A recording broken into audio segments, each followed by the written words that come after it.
Welcome. I'm Judy Carson. I'm with the State Department of Education, and it's my pleasure to welcome you here to Friday Cafe, joined by my colleague and co-host, Betsy Laborious, whom you'll hear from in just a minute. We're really pleased to bring you the session today with an amazing school and staff that are going to help us understand their journey and what they're doing in terms of family engagement, and their journey has led them to be a national blue ribbon school. So very exciting that we have Great Plains School here today from Danbury. So this is our agenda for today. We're going to say hello and welcome you, and I have a few introductory comments because I want to anchor this conversation in something called the Family Engagement Core Competencies, and then we'll jump into our conversation with our conversation catalysts. And so the Family Engagement Core Competencies, it's a document that came out from the National Association for Family, School, and Community Engagement. And it's really letting us know what this work is. If we're establishing a professional identity, what do we do? Family engagement is still getting its understanding really solid. And this document helps to anchor what professionals do to engage families in many different ways. And it falls into 4 big buckets that we're covering in Friday Cafe throughout the spring. We did an intro to this in January. In February, we talked about connecting. What does that mean? How do you make those connections with families? Today, we're talking about collaborating for learning. April's session is going to be about leading. And then in May, we're going to talk about reflecting. And that's really a very important piece of the work, and sometimes a tough piece of the work to do, to find the time and with colleagues, reflect on what we're doing and how we're doing. And May is a perfect time to have that conversation. So this is just our little roadmap to let you know how we're proceeding through the core competencies. And you can also take a look at that document if you like. And so next slide. We have links to it, and then we're carving out, I said we're talking about collaborating for learning, so we're carving out these 2 competencies. So we're going to talk about co-constructing learning opportunities with families, and then linking family and community engagement to learning and development. So with that, I'm very pleased to introduce my colleague, Betsy Laborious. My job right now is to introduce Iris White from the State Department of Education. And Iris works in the turnaround office for the state and has been working with different school districts around the state. Iris was the person when we said, what is a school, or who should we reach out to in terms of really presenting some good information about operationalizing family engagement and helping students, and also connecting that piece to families. So Iris, I'm going to introduce you, which I have, and I'm going to hand it over to you. I thank you very much for being the promoter here and finding a great school for us. Thank you. So good morning, and thank you so much, Betsy. I'm at a school, so the lights just turned off in the conference room, so I just had to move. But I wanted to thank you all for joining us, and I wanted to thank Dr. Judy Carson for asking me for this recommendation and for the opportunity for Great Plains School in Danbury to present this morning. So it is my pleasure to introduce Great Plains School in Danbury. I had the honor of visiting Great Plains last month to learn more about the effective practices that led them to be named a 2022 National Blue Ribbon School. To provide some context, the school's 2021-22 Next Generation Accountability Index of 80.9 was above the state's average of 69.7. The school's math growth on the Smarter Balance Assessment was 93.1%. Finally, the school's math growth for high needs on the Smarter Balance Assessment was 92.5%, which far exceeded the state average of 59.1%. During my visit to Great Plains, Principal Smith Davis emphasized how partnerships with families and the community has contributed to the closing of the school's achievement gap. Staff and the principal meet with parents 3 times a year to discuss their curriculum, student growth, and performance. Past and present data is shared with the parents so challenges can be tackled and all stakeholders can collaborate to improve student outcomes. Great Plains starts with the belief that all parents and family members want the best for their children and are invested in their success, and that all students have the potential to excel. As you will hear today, family engagement is not an add-on, an event, or an afterthought, but is in the very fabric of Great Plains' shared vision for school improvement. Finally, I would like to acknowledge Superintendent Kevin Walston, Dr. Ann Mead, Director of Family, School, and Community Partnerships for Danbury, who you will hear from in a few minutes, along with the entire Danbury Central Office team for creating the structures and systems necessary for a school like Great Plains to thrive. At this time, I'm happy to introduce Dr. Ann Mead, Dr. Smith Davis, and the Great Plains team. Thank you.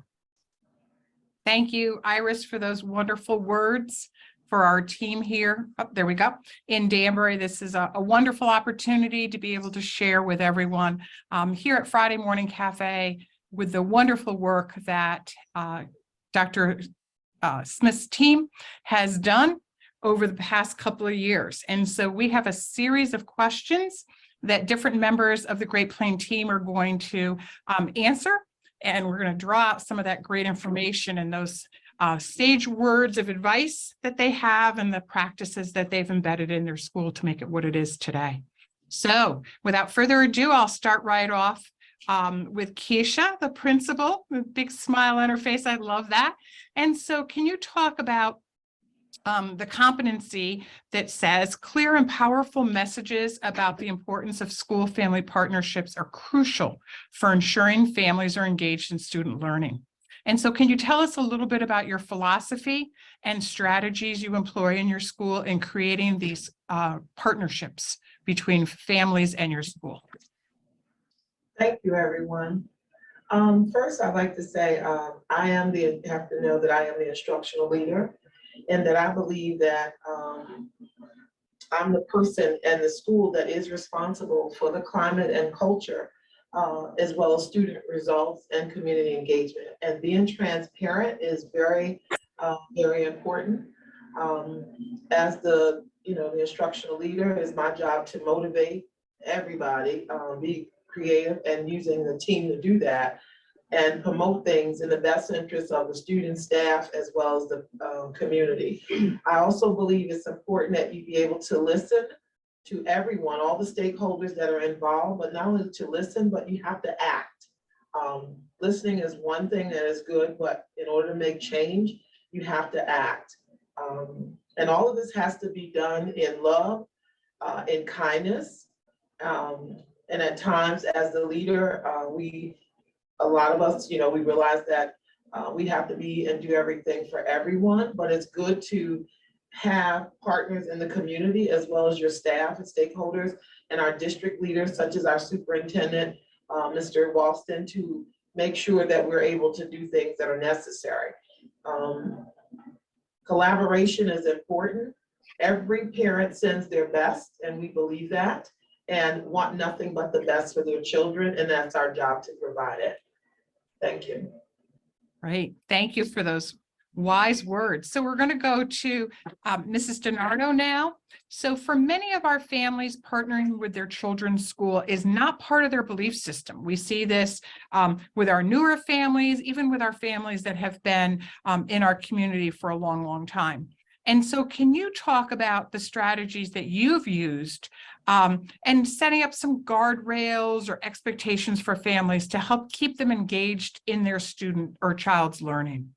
Yeah, sure. Good morning, everyone. Here at Great Plains, we've absolutely seen a shift in parent involvement over the last, I'd say, 10 years. We used to see a lot of parents involved in PTO meetings and events, volunteering in the classrooms, birthday parties, just a lot of parent faces. And now, for certain situations, we haven't seen as many parents coming into the school, whether it's because parents are working. COVID, we know, affected us. There's been change in some district policies, and parents just having less time to be involved. And so with that being said, we're seeing less involvement in the schools. We're also hearing and seeing that some parents just think it's the school's responsibility to take care of everything inside that school. And also seeing that some parents might feel like they're less welcome as things have changed. But here at Great Plain, we know that we need those parents involved, especially in their children's learning. So we do have some strategies that we use to keep them involved and engaged, such as we have a tour and a meet and greet prior to the opening day of school. We have translators that come in, and Dr. Smith Davis is great about giving the parents a tour, meeting the teachers, and getting a feel of what the first day is going to be like. I'm a kindergarten teacher, so for many parents, it's their first baby that's going off to school, so they want to definitely feel comfortable knowing their kids are in great hands. We have curriculum nights throughout the school year, again with translators, able to really fill our families in with what's happening at that moment, where they need to go as the year progresses. Constant calls home to review strengths and weaknesses. We're proud to say we really focus on the data and make sure our parents know where their child is and what they need to do to continue on and to grow. We send out various newsletters in different languages. Our demographics have changed, so we make sure we meet the needs of all families. In addition, we have projects involving different cultures, such as family traditions around the holidays. We celebrate Women's History Month, Black History Month. So again, just making sure everyone's included. And anyone that's not able to attend those in-person events, we make sure that we call right away with a translator if needed to make sure that parents know what they missed, because we know times have changed and parents are working later and aren't able to always be there. We have our annual conferences, and that could be in-person or virtual. We just basically go with what the parent needs at that time, with translators as well. We have volunteer readers that come into our school. Specifically, we just had Read Across America Week, so it was wonderful seeing some faces that came in to celebrate with us, as well as birthday guest readers that come in too. And those that feel comfortable at Great Plain School, we give out our phone numbers, and it's just a quick way to connect with our parents, build a great rapport, and just feel connected. So just being flexible and knowing that things change constantly and having an open mind is what we work hard on here at Great Plain. Right. Thank you for those wonderful strategies that you just gave everyone. If I may add, our district just in the last year put into play what's called Parent Square. It's a bi-directional communication platform for parents. And so we now have the ability not just to shoot out messages and tell families things, but they're able to return with questions to their individual child's teacher or to the principal. And so there's much more of an open door where parents feel that they don't necessarily need to come into the school, but that communication is always taking place, right from our leadership team here in the district, with Kevin having coffees with Kevin for families to come in and talk about, either on Zoom or on a Saturday morning, about their concerns about the district, or accolades of the things going on in the district. And so by putting that Parent Square platform into the district, it's really opened up communication, which is able to help us listen to our families even more. And so that leads the listening part right into our next question with Patty Widmayer. We know that listening to families is a crucial step in building those strong foundations for partnerships.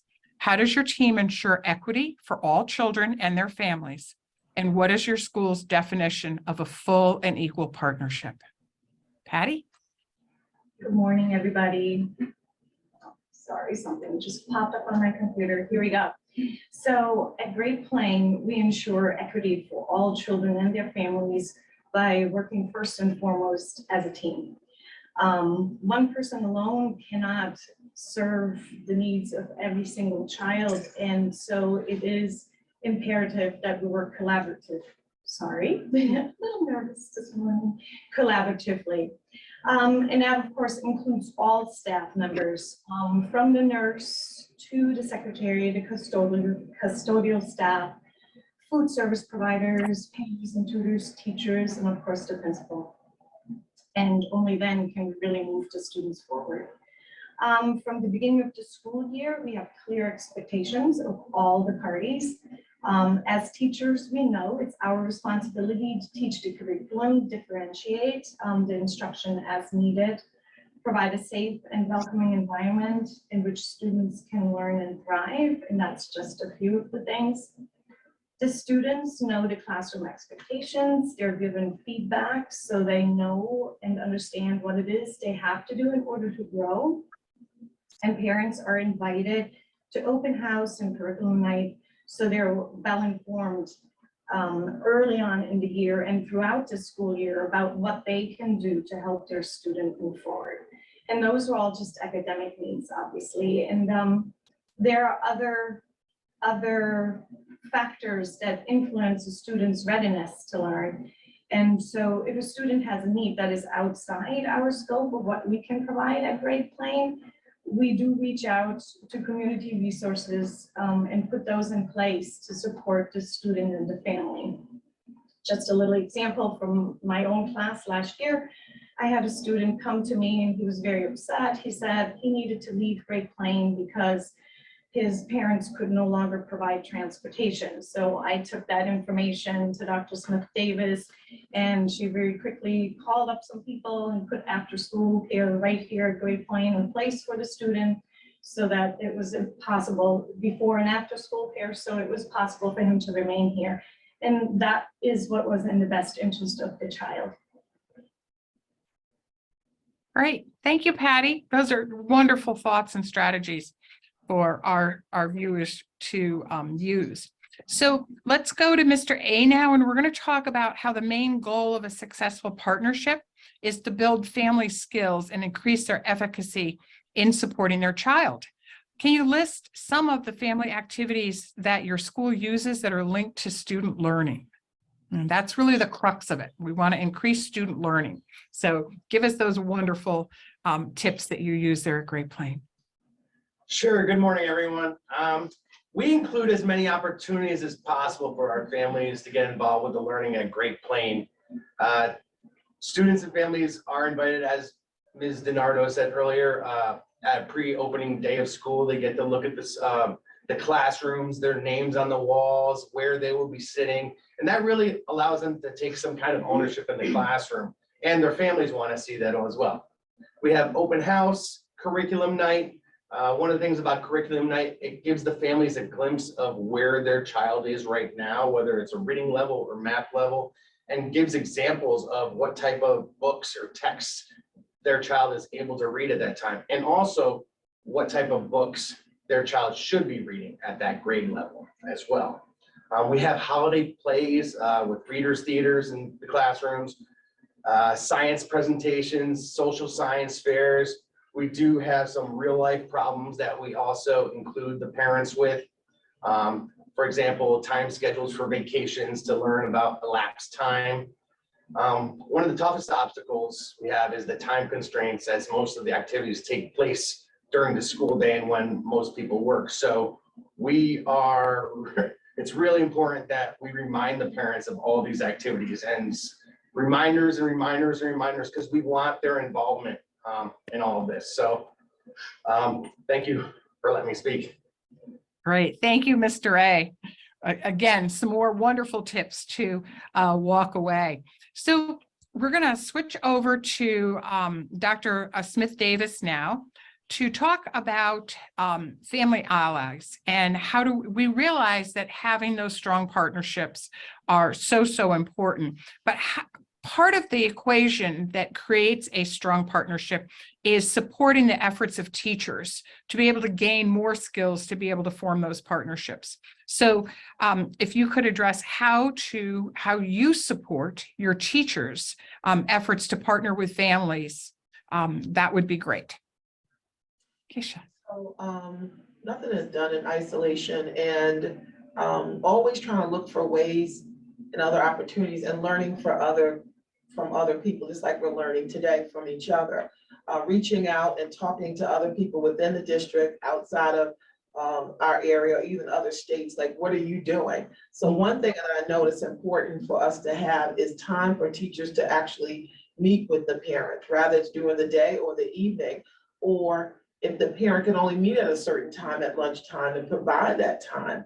Also having the time for teachers to meet with other teachers. And so when we talk about the meeting with the parents, you talk about the phone, the remind, the Zooms, the flexibility to be able to do it. We're so blessed at this time to have different mediums in which we can use to communicate with parents. The biggest thing is making sure that the teachers have the actual time to do it, and to do it for the parent, because the parent can only meet at a certain time. And I'm glad to know that we do have a staff and a team members that are happy to meet in the evening, different hours. So those things, supporting them, making sure they have what they need when they do that. Allowing teachers to not only to talk to each other, but to plan and be creative, and allow parents to be able to communicate their needs to them. I think that is very important when we have our Tuesday meetings after school, where we're learning from other staff members as well as other communities, that our parents have an opportunity as well to come in and to talk about that. And it's important that we learn from the members of the community and our parents what the needs are, because that's the only way the school is going to be able to grow and move forward. Great, thank you. So I'm going to give you another little question here before we move on to the couple of final ones. Keshai, you talked a lot about, parents being at the table. We know that our students need to be in their classrooms to be learning. We need children in school. Can you talk a little bit about some of the activities that you do, or some of the mindset that you're trying to work with parents around their children being in school and increasing attendance at your school? So, it's good to try to have activities, doing all kind of incentives and awards to bring the parents in, the awareness of the school and how well their child is performing. Rather it's academic or just kind, having them, invite them in, that we want to share this with you. Visiting with local churches and bringing in communities. I mean, we do have some local organizations here for different nationalities and backgrounds, and we're trying to reach out to them to find out what they need and to help us kind of understand what we need to do as a school. And trying to do that more than just in the beginning of the school year, to do that at least, 2 or 3 times a year. Talking about our school, it's not the actual data, but what does all of that mean and why is that so important? It's important that we are able to communicate the expectations. And those are some things that we need to do at all times with our community. And one of the things that we like to do more of is have more evening events or more things in which we can go out to our community. We do a few things here and there, but I think it's more important to go out to the community, because sometimes our parents or community members aren't able to just come here to school. They don't have a ride. And so trying to look for other ways for us to get out and make that one-on-one connection. Great, thank you, thank you. So we're coming down to the last question before we break for a video, but Danbury, we've been very fortunate to have many different system changes and protocols put into place. And so your school has completed the welcoming walkthrough protocol. You have a family liaison, and many parents who have completed parents supporting educational excellence, people empowering people, and PLTI, all educational or personal-based growth development programs. They have been able to, the participants in these programs have been able to develop skills to support and advocate for our schools. So with all of those things that you've done already and the things that your team there mentioned, what are you hoping to do but have not been able to do so yet? Wow. If I can go pick them up from their home, Okay. which as well as the parents, and bring them in or have ways in which to do more of the outreach. As I explained, I think that's the biggest thing, and just having the opportunity to be able to listen and act. Because every parent wants the very best for their child, they really do. And if it's anything, if I can't be in two places at once, that's why we have the Zoom and like now the different things that we can use. But honestly, if we were able to provide transportation where we can do that and bring parents in, because a lot of them do not have transportation. And then again, to just be able to go out to them wherever they are, at their homes or in their community or their churches, and talk more about the school and how we can help. And what would it take, besides money, of course, to implement some of those things that you just talked about? Any creative solutions for those? Well, besides Pam, what we do, and Dr. Mead, is try to get families to connect with each other and to be in different locations. So that's something we try to do. You know that with, the money is necessary. However, making sure that we connect parents with other members of the community to be able to do that. We have Jericho, we have volunteer readers who don't mind or have helped us with some of this. I just think we could do more of it. Recently, some of the literature is really talking about schools who develop family social circles and help support that type of a system is really getting some good bang for its buck. So we'll have to continue to explore those things here in Danbury. If you haven't answered any questions, feel free to ask, because we're willing to learn from you and of course to share anything we know. But what makes us great at Great Plain is mindset. I will tell you that it takes everyone to be on one accord, your community, as well as your staff members and your district, to believe that kids have the potential to do whatever is necessary. And to do that, you have to have everyone. That includes the student, first and foremost, the parents, any community members. We partner here with Jericho, which is a local organization of volunteers. You have to have the central office administrators to be able to do these things. And it takes every stakeholder to do it. You have to have a welcome environment. You have to have it where people feel they can come to your school. And it's not about what we think, it's about what the individual, when they come or they walk in the doors, what is it they feel? Do they feel that this is a place where we can leave our children and we trust that you're going to do the best by them? That's very important. Providing the basic needs for our children is important. So if they're hungry, no matter what time of the day, to provide that snack or what they need. Social, emotional, we have staff members that are outside if you're to visit our school at different places and areas in the morning, because it's important to put eyes on the children to see if there is a problem. That's what we've been trained to do, to make sure we identify those things and the needs of those children in the moment, because that helps them have a great day. High expectation that everyone is accountable for their part. I nor anyone can do this job without the support of everyone. And so being transparent is important.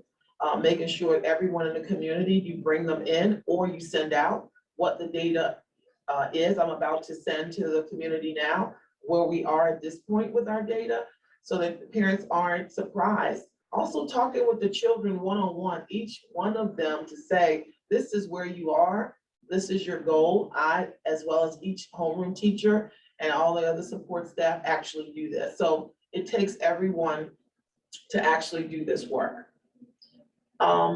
Knowing the kids, focusing on instruction, making sure we are aware and the parents are aware of the curriculum that we're actually teaching. So they do get a copy electronically and in their hand in the child's backpack. And when they visit our school, what is actually happening at this moment in the classroom, and we discuss that. Trust is the most important thing, besides mindset, is being able to trust each other. The staff here, as well as the parents, have to be able to lean on each other and trust. And I can't stress enough, if you don't care about what you do or love what you do, it is hard to nurture someone and assist in a school. So that's important. And incentives, we will do anything with incentives to motivate our children. We use skate parties, we use glow parties, we talk about a lot of different things at our school. We ask the children, like, what is it that you think would help, or what would you like to do if you could do it? Because giving them an opportunity to speak and tell us has helped us as a school.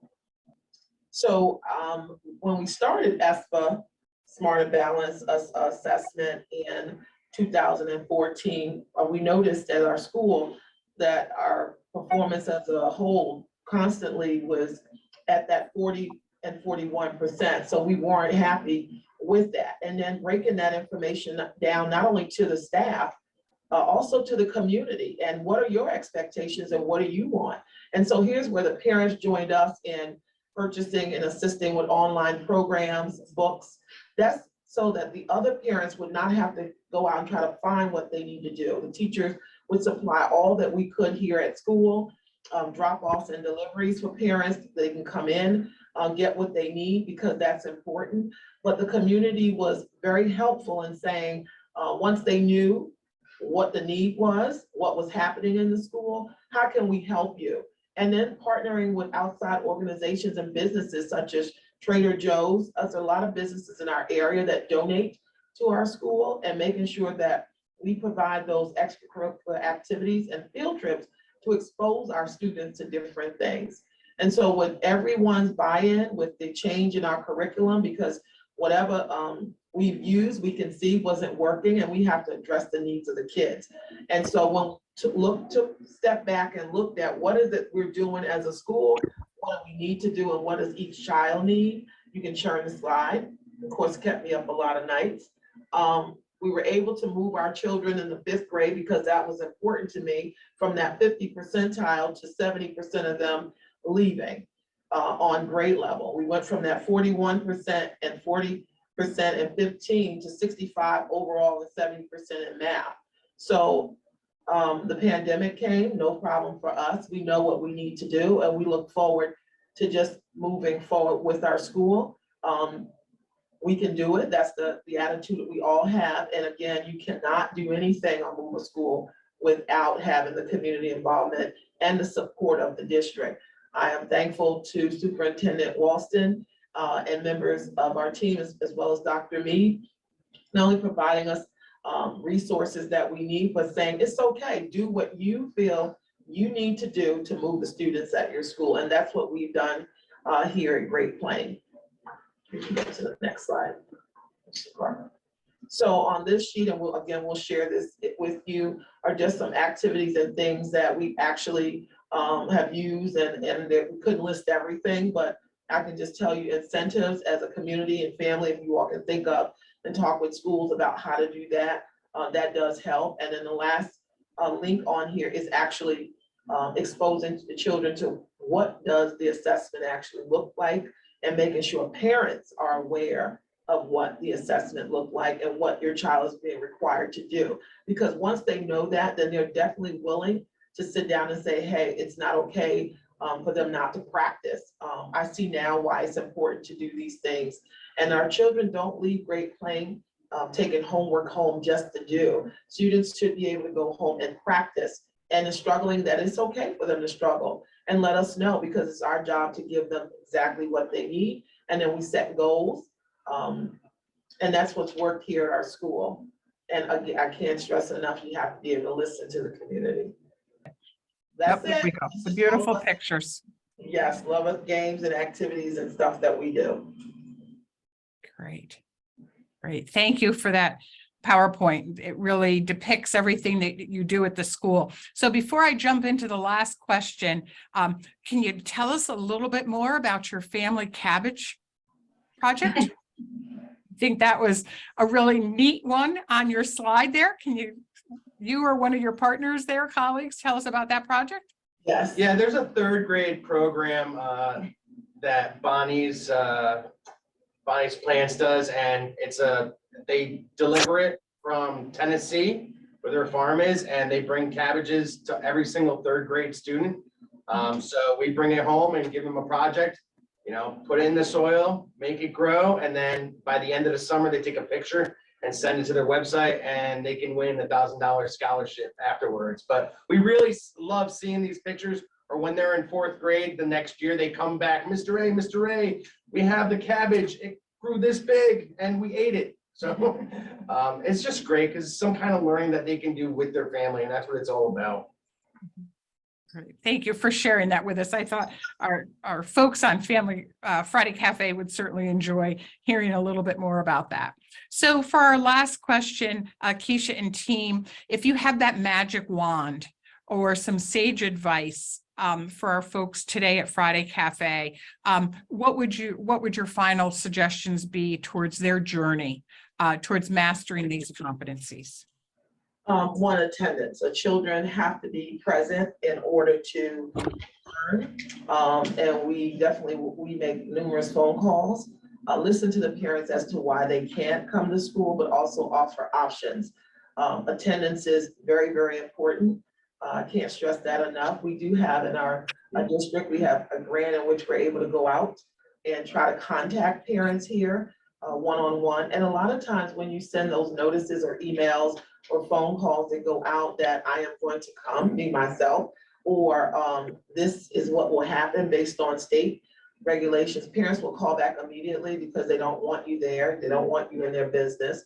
And we try to keep the door open to let them know how important it is to be here at school. So once we talk about where your child is, where they're going, and how they can help, it's not about giving them everything, but asking them, how can we help you? And so if there is an issue with attendance, it's our job to help, not to be punitive with parents. So attendance is one thing I wish I could waive, and that would go, because I know that is a situation with everyone.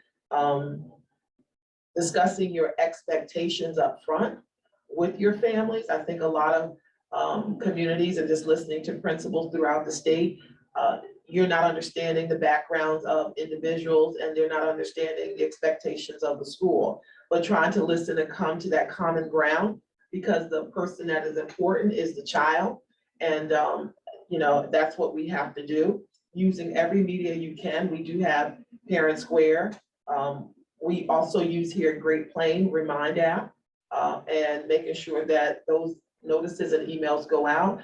The parents do have the teachers' phone numbers, many of them, their cell numbers I'm talking about, so if they can't reach them, and they have direct communication in line to me. So it's easy for us to communicate about different things such as attendance, which is important. But I will say, in nothing you do, you can't do anything without patience, listening, love, and kindness.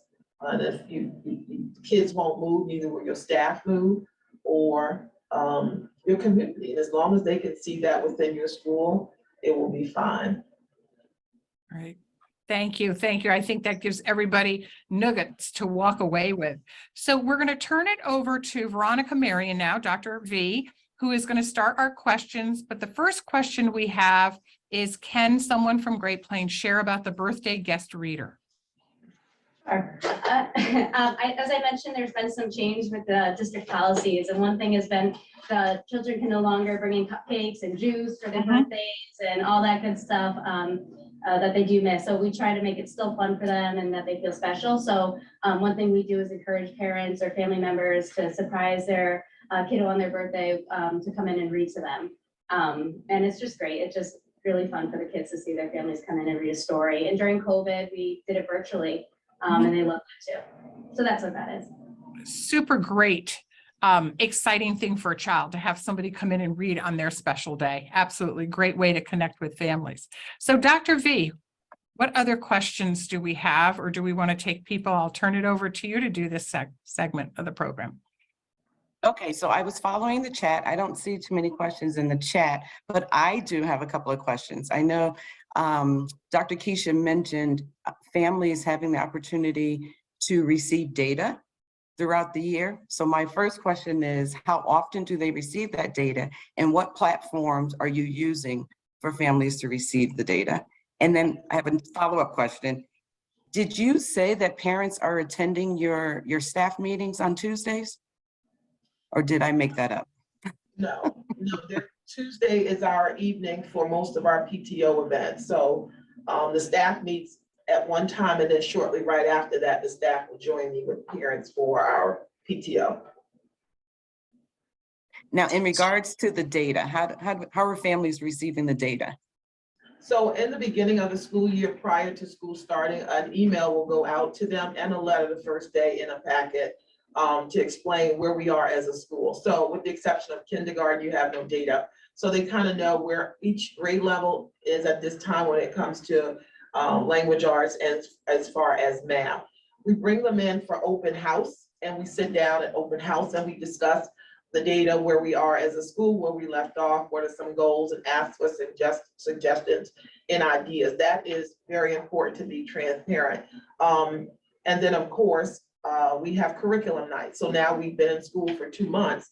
We know exactly where your child is at this time. So we give that information out at curriculum night, and those parents who can't come, we definitely make a separate packet and send it home, but the teachers are required to call each and every parent that could not attend using language link line or a translator at school.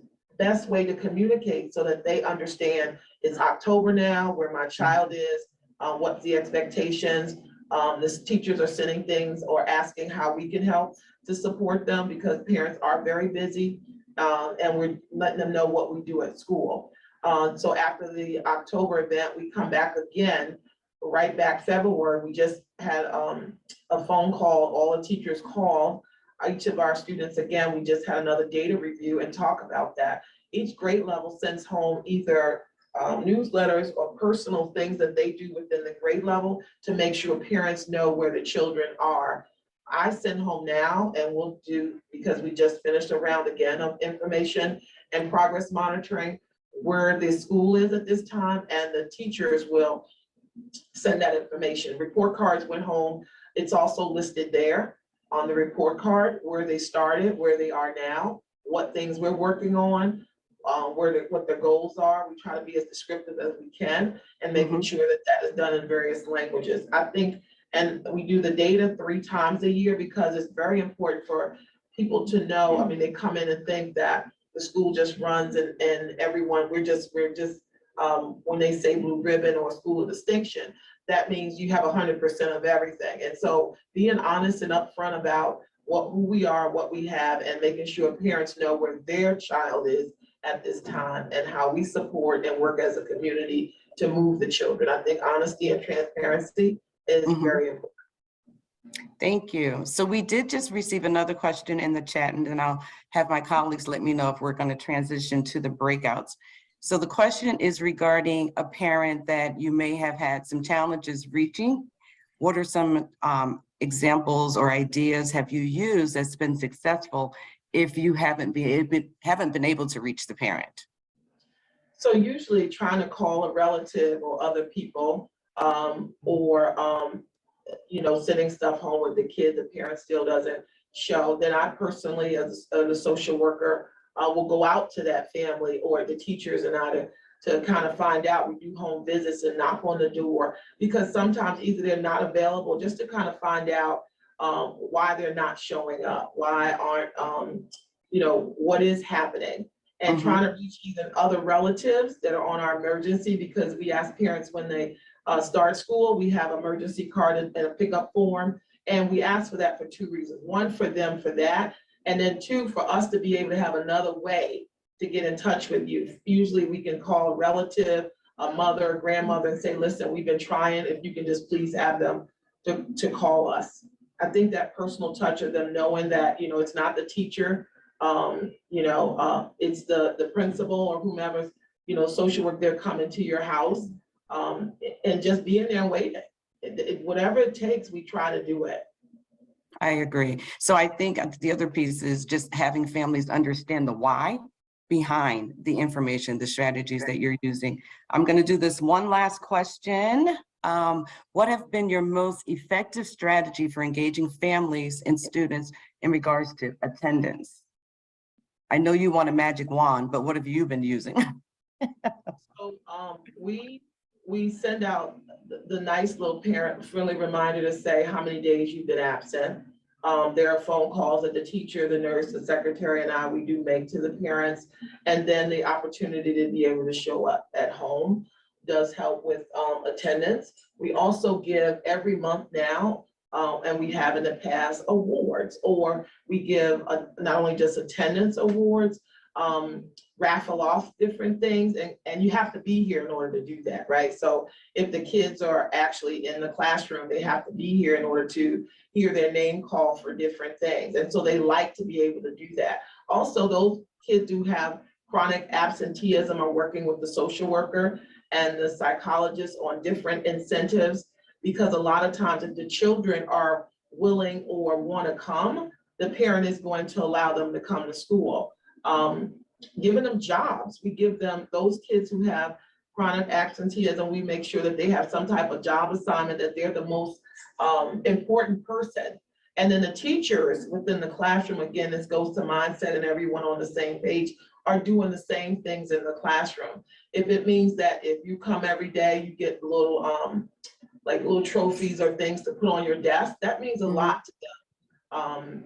And to hear their name called, that you're being recognized for that. Everybody wants the attendance award. And then also, like this month, well, the month is already passed, so I'm behind now with trophies, because if you give the kids, they can see, oh my goodness, I want that.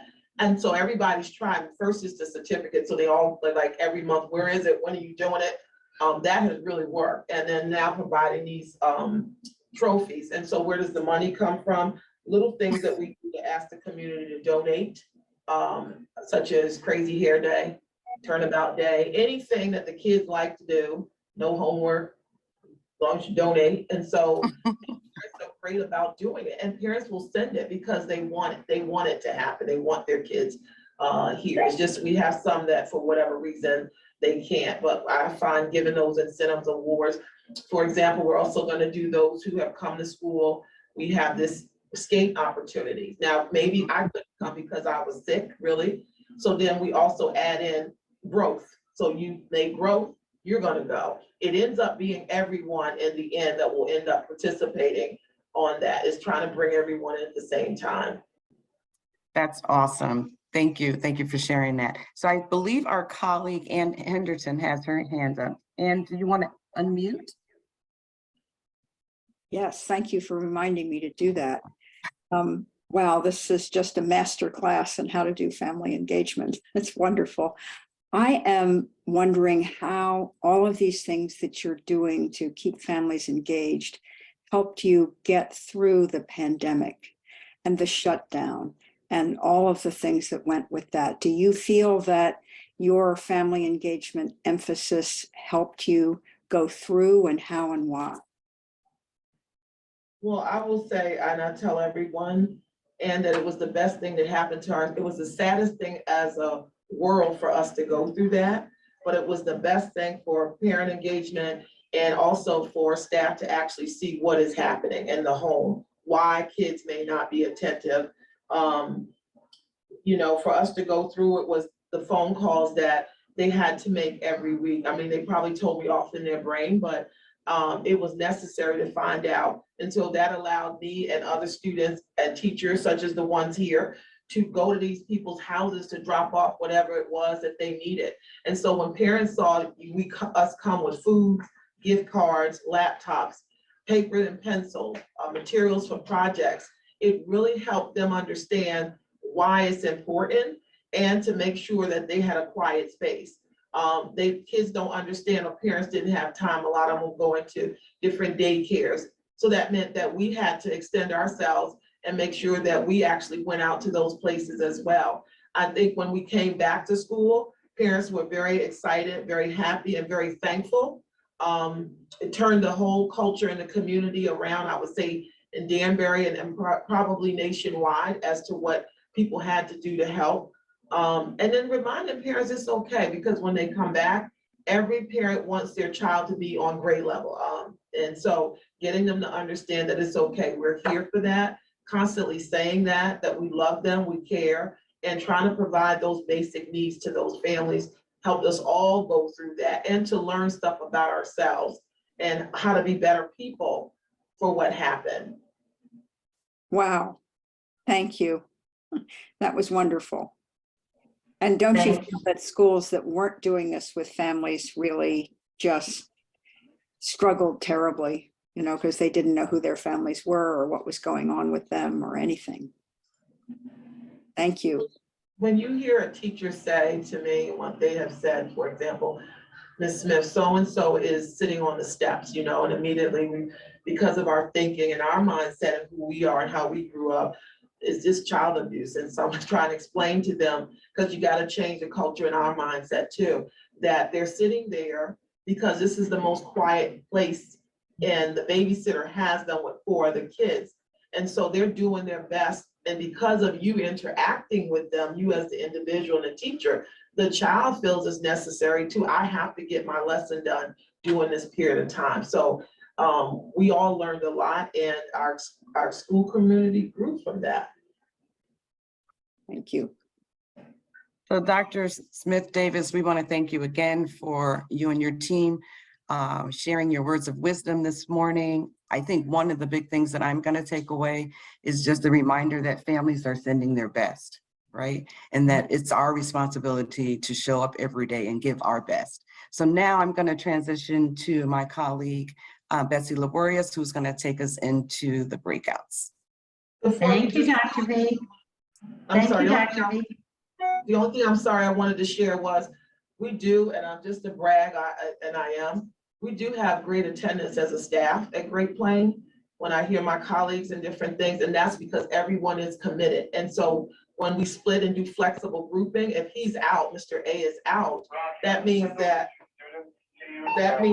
Ms. Widmayer has to take on those students and something else. So now between the 2 of them, there's more communication on why we need to come to school. The onus is on everybody to do it. So that's all I wanted to brag about. I think you have a lot to brag about. That's what I think, honestly. And all I want to say is, wow, it is no wonder that you have been recognized as a national blue ribbon school, Dr. Smith-Davis. Congratulations. And congratulations to your staff. So my takeaway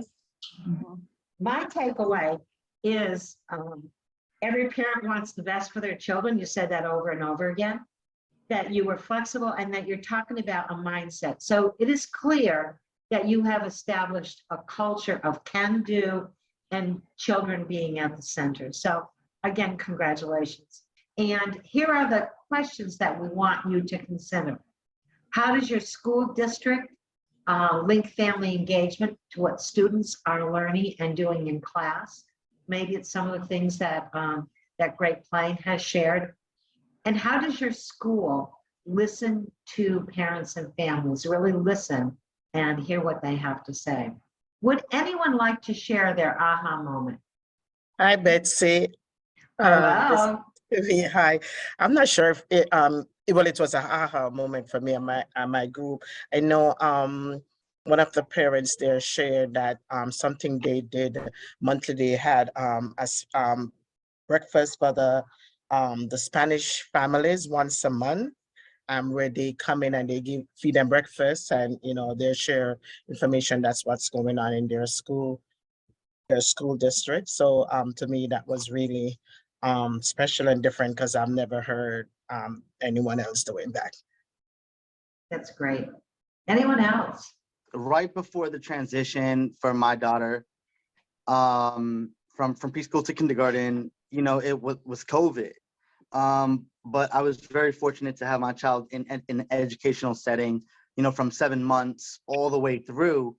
And so, all the reports in terms of socialization and stuff was good, but in terms of a parent for those last, 18 months to 2 years was difficult, because if you want to be an involved parent, it was a little difficult. It was a lot of restrictions. They weren't letting you didn't see the facilities. You didn't see, the only parents you saw was the ones who were also dropping their children off at the same time as you. And so in her school this year, when we came, they did kind of like a parent orientation meet and greet, where you kind of brought your kid and you met the teacher, you met the principal, you did a walkthrough of the school, And it gave you a little packet of kind of like what your child will be learning, a little oversight of what your child will be learning this year, and like how you can get involved and stuff like that. And they also helped you register for the Parent Square app. They also had translators available to help with families who did not speak English. And so I think that that was my aha and awe moment, was like, wow, this feels good. You know, it's a big change from what we've experienced the last 2 years during COVID to now. It's like, this feels a little bit more inviting, more welcoming. And then those people parents that you get to see in the classroom, you also see them in the pickup line. So you kind of, build that camaraderie when you're in the same line picking up your children. Right. Thank you, Richard. So Very Judy, I think we were going to have, did we want to introduce Ann Henderson for a few words? And then we'll make sure that we have our evaluation and anything that we want to share. Once again, I want to thank Keisha and staff from the National Blue Ribbon School. What you talked about was incredibly important, and I've taken away a million things. Oh, I'm going to hand it over to Judy now. Thank you. Sure, and I echo that. And so the conversation we had today followed an outline in a fabulous short article by Ann Henderson, if you haven't seen it, and I just popped it in again, with really key questions about how to do this work. And Great Plains just filled in, they put flesh on these bones beautifully. But I wanted to ask Ann Henderson to do a few words of closing. And if you don't know Ann, she's a friend and colleague in Connecticut. She's also a international guru in family engagement, just published a brand new book with Dr. Karen Mapp, and we're very fortunate to call Ann a friend. And you've already heard from Ann earlier, but a formal introduction. So thanks, Ann. Please let us know your closing comments and give us a charge. Thank you. You know, everything I know, I've learned from people like you, because what I write about and talk about is how you do family engagement in ways that are really going to have an impact on student achievement, on development, and incidentally, on teachers, on schools, on communities, and on families. And that's why we called our new book, Everyone Wins. In my little article that I did, the examples that Great Plains School gave us are just perfect examples of what I think the research is calling out to all of us to do.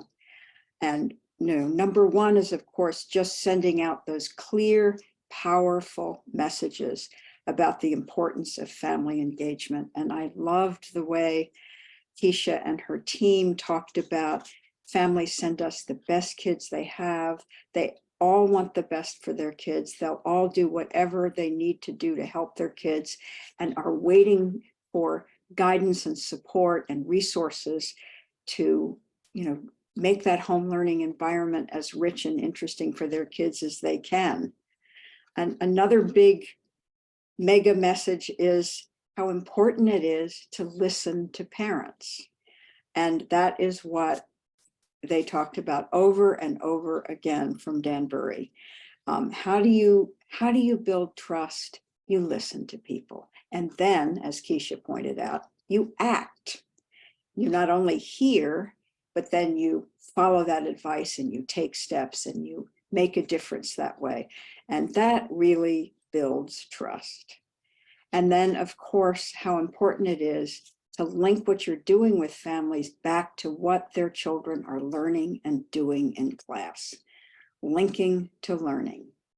And I think that Great Plains is doing an absolute masterclass in that, in all of the different ways that they're engaging families to show them what their kids are doing, give them examples, give them tools to work with their kids, and ways to understand how the teachers are teaching what the children are learning, so that parents can not only reinforce this at home, but have a much deeper understanding of what the school is doing for their kids and how they can navigate that and work with teachers to make it even more powerful.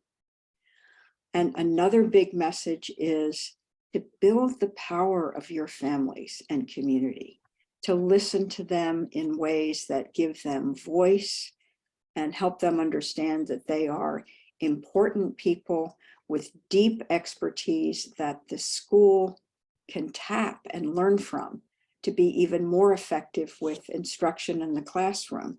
And Keisha mentioned differentiating instruction so that teachers, when they understand what a particular child is struggling with or good at, they can, link what they're doing in the way that they're approaching it in class to take advantage of their knowledge of the students' interests and motivations so that it's even more powerful.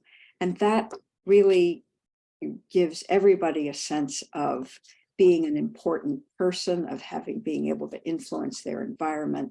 And that's what we mean by, building power, because power is like love, it's infinite. And the more people have, the more everybody has. And finally, to prepare the teachers, this is the dual capacity building framework that my wonderful colleague Karen Mapp has given to the field, that we need to build capacity not only in families on how to support their children, but in our teachers and other educators and support staff and custodians and everybody in terms of how to work well with families. What are the skills and knowledge they need to have, which brings us back to the core competencies that Betsy and Judy are using as a roadmap for this series of Friday cafes. And today we really had a wonderful class in connecting around student learning. So thank you, everybody. Great. Thank you, Anne. And our evaluation just popped up. And I also want to thank, as we're leaving, I want to thank my colleague and friend, Dr. Ann Mead, for being an excellent facilitator to navigate our conversation today. Thank you to my colleague, Iris White, for that wonderful introduction. Thank you also to my colleagues at CREC for this terrific session today. And then we record all our sessions, and Friday Cafe has a YouTube channel. This session will be posted in a couple of days, so look for us there. And then we also have our website. And we're very interested in hearing from you, what you're doing, what's working for you. So do feel free to shoot any of us an email and keep the conversation going. So I think with that, we are going to be adjourned today. Thank you. Thank you. Have a great Bye, weekend. everyone. Thank you. Thank you. Bye. Bye, everybody.